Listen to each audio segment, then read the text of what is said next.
Rektorlar xonasi qayerda? Ha, rektorgami? Keling mana, bu yoqda. Keling. Assalomu alaykum. Va alaykum Mumkinmi? assalom. Keling. Xush kelibsiz. Sizlarda Javohir Ilyos o'g'li degan domla ishlarmish deb eshitdim. Shu odam ustidan arz qilib keldim. Xo'sh. Domlamiz nima ayb ish qilibdilar? Shu ayblari yashab turgan ikki xonali uylarini sotmayaptilar-da. Tushunmadim. Men Javohir domlani ukasi Abdulhay bo'laman. Yaxshi, xush kelibsiz.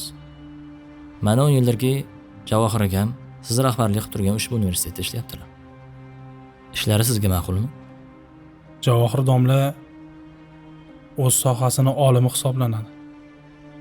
Mas'uliyatli, kasbini yaxshi ko'radi. Eng muhimi, halol odam.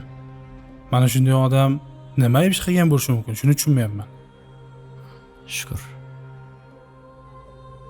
Xullas rektor domla akamga deb to'rxonali uy sotib olgandim. Ushbu uyni universitet nomidan deb hadya qilib bersangiz.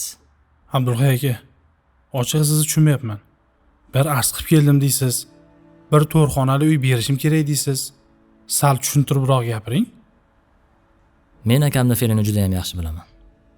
O'zini, mehnatini ortidan kelmagan biror narsani qabul qilmaganlar. Agar ushbu to'rxonali uyni universitetdagi xizmatlarim ortidan, kasbim ortidan deb bilsalar, juda ham xursand bo'lardilar-da. O'zi-ku shundoq ham xizmatlarining mevasi bu. Bizni ham akam o'qitgan. Ochig'i juda kutilmagan ish.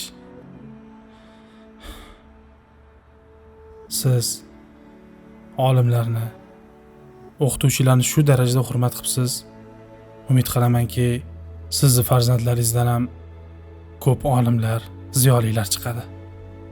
Ochig'i universitetimizning o'qituvchilariga, umuman ustozlarga yana ham yaxshiroq sharoit qilib bera olmayotganligimizdan doim xijolatda yuraman. Rahmat sizga. Baraka toping. Mana bu hujjatlari. Mana bu kalit.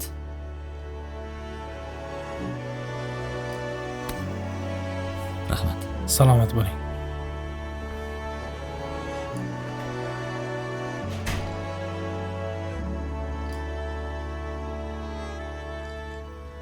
Yaxshi odamlar hali ham bor.